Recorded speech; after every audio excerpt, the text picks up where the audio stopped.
Okay. Thanks again for coming out. Unlike the Modern Lovers were very much, we would sort of react to the acoustics of every room, so every show kind of sounded different. The Talking Heads were very much, we had arranged the parts and arranged the songs, and we allowed for certain places for things to change.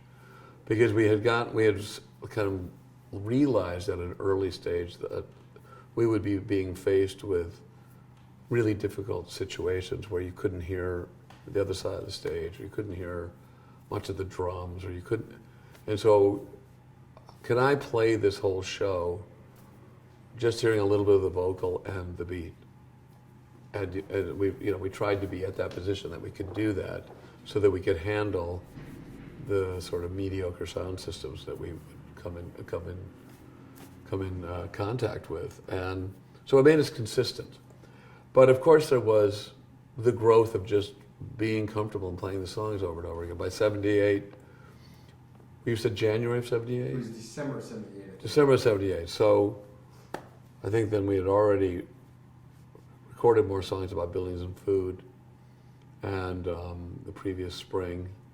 And so we had done we had done the tour for Talking Head '77, and then come around and re-recorded, and then started up to back up that album.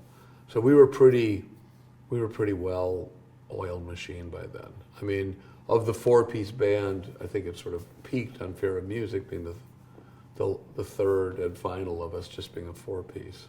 I think one of the interesting things about Talking Heads was, because of what I said about the lights, about them just being on, is that one could always see everybody clearly on stage. And so there were people, every member of the band you might say their own fans a little bit.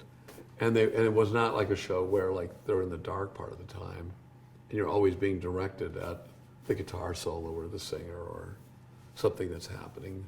It was always like, I can look at whatever I want, or I can sit back and watch it all sort of as a tableau. And I think that the austerity of the lighting went with the austerity of the music.